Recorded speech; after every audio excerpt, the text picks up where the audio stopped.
It is the 2nd century BC in Chenggu in Shaanxi Province, China, a major political and cultural hub, a city bustling with change, ambition.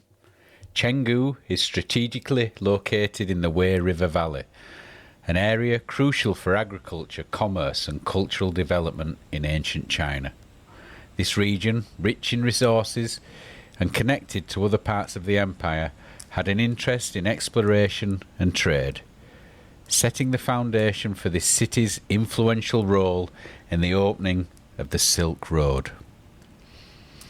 This is the city that greeted Zhang Qian, a figure who would rise to the challenge, connecting cultures across continents.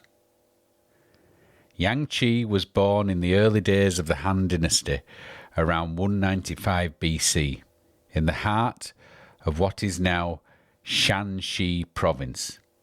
This was a time when the Han Dynasty, under the ambitious rule of Emperor Wu, was solidifying its power, expanding its reach, and setting the foundations of what would be an era of stability and innovation. His family's lineage was modest, yet his parents valued knowledge, duty, and the honour that came with serving their dynasty. Growing up, he was a curious child. He spent hours listening to the stories of travellers passing through his town, captivated by the tales of distant lands, strange peoples, and even stranger customs.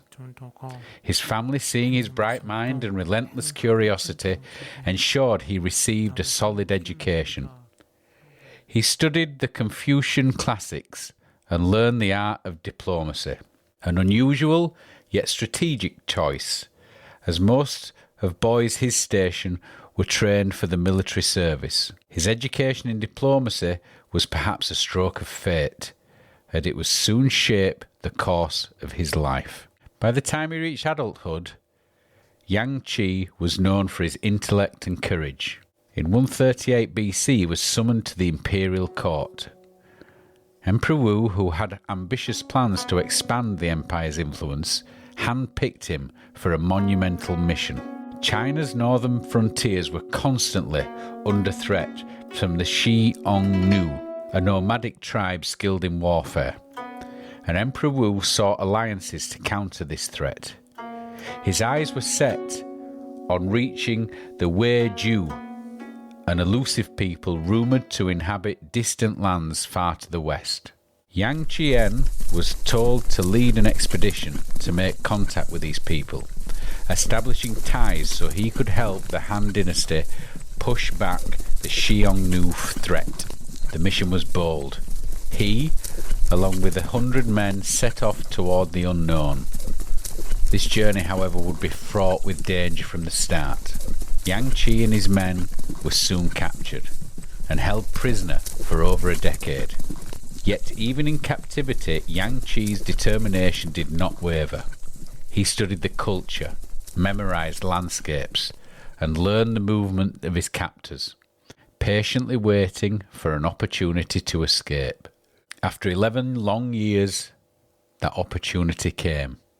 He and his remaining companions managed to slip away. Guided by sheer will, they continued westward, passing through the harsh deserts, mountainous terrain that stood between them and the Yuezhi. Finally, they reached their territory, but the alliance that Zhang Qi had hoped for was not to be. Still, his journey was not in vain. He made detailed notes of every place he passed, the goods that were traded, the languages spoken, and the customs observed. On his return to China, nearly 13 years after he had first set out, he arrived battered, exhausted, but alive, and with an invaluable knowledge that would change the course of history. His journey laid the groundwork for what would become known as the Silk Road, a network of trade routes connecting China to lands as far as Rome. His accounts of riches and cultures of Central Asia opened up the emperor's eyes to the world of possibilities. Zhang Qi was soon tasked with building this road. Zhang Qi knew, on his return back, that he would need to build rest stations for weary travellers. These rest stations would have to be spaced between 30 to 40 kilometres apart, as this was the typical distance a caravan could travel in one day. These distances were ideal for traders and travellers, offering a chance to rest, resupply, and protect their goods from the harsh conditions of deserts, mountains, or hostile territories. On the Central Asian part of the route, rest stations were placed strategically. The network was extensive, often covering thousands of kilometres over different empires and landscapes. One of these particular rest stations was on the edge of the Gobi Desert. It was a small but strategic structure, designed to support merchants and travellers that had made their way along the long journey of Asia's deserts. In the heart of the Silk Road, nestled along a desert expanse, this curious tale unfolded: the One Brick Station. This station would become a symbol of Zhang Qian's brilliance and ambition. When the station was nearing its completion, Zhang Qian, a man of meticulous detail and mathematical precision, orders the construction of one final brick. But not just any brick. This brick, he insists, must be placed just a little higher than all the others. The reasoning behind this single extra brick is as simple as it is profound. By adding that one final brick, he proves his unrivaled ability to calculate, measure, and to foresee. In a world where survival depends on minute accuracy and the perfect execution of plans, this symbolic gesture demonstrates his genius. It's a calculated move, a statement to those who follow that even the smallest steps can carry the weight of a larger purpose. As for the extra brick, it is said to have stood as a marker of ingenuity, precision, and the will of a man who ensured the Silk Road wasn't just a path of trade, but a link between civilizations, a bridge between the cultures of East and West. In this simple gesture, left behind on an outpost, his journey became the stuff of legend. His vision, innovation, helping to shape the world in ways that resonate even today.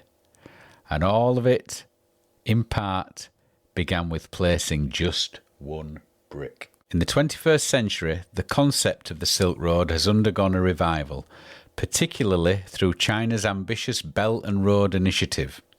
Launched in 2013 by President Xi Jinping, the BRI aims to recreate the historical Silk Road spirit by constructing new infrastructure, enhancing trade links and fostering international collaboration across Asia, Europe and Africa, with more than 140 countries involved.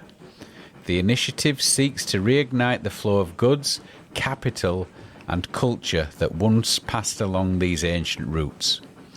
Much like its ancient counterpart, the modern Silk Road is not confined to one singular route. Rather, it consists of a series of land and sea corridors that facilitate trade between East and the West.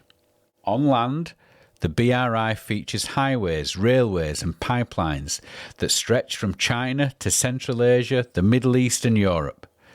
These projects do not only aim to boost trade, but also facilitate cultural exchanges, tourism and cooperation between nations. On the seas, new maritime trade routes had been developed to connect ports in China with those in Africa and Europe, mimicking the sea routes that will also be part of the ancient Silk Road system. While the Silk Road as a route of trade may no longer exist in its original form, many of its physical remnants still stand today, attracting tourists, archaeologists and historians alike. The cities that once thrived as hubs of commerce are now bustling modern metropolises, yet they preserve echoes of their ancient past. In China, the ancient capital known as Chang'an served as the eastern terminus of the Silk Road, and remains a centre of historical significance. Visitors can explore the famous terracotta army and the ancient city walls. Tourism along the Silk Road has now become a thriving industry, with travellers seeking to experience the legacy of this historic trade route firsthand. Guided tours take visitors through the deserts of Central Asia, the mountains of Afghanistan and the bustling markets of Istanbul, offering glimpses into the past while connecting it with the present. The historic Silk Road cities are not only popular for their ancient ruins and their architectural marvels, but also their modern-day cultural significances. Modern transport networks, such as high-speed trains, well-maintained highways, make it easier for travellers to travel through regions once considered difficult to access. This renewed interest in the Silk Road has led to collaborations between governments and local businesses to protect and promote historical sites along the route. The modern Silk Road reaches back to Zhang Qian's vision, the trailblazer who first forged connections between the East and West over 2,000 years ago. His determination to establish diplomatic and trade routes with distant lands set the foundation for this vast network of exchange today, not just for goods, but for culture, ideas and technologies. Today, the spirit of his journey lives on as nations across continents collaborate, build infrastructure and enhance connectivity in ways that Zhang Qian could scarcely have imagined. A vision that, though adapted to the needs of the present, draws inspiration from the pioneering steps taken by him so long ago. In this way, the Silk Road, both ancient and modern, continues to bridge civilizations, fostering a global exchange that transcends borders and cultures, just like Zhang Qian had envisioned.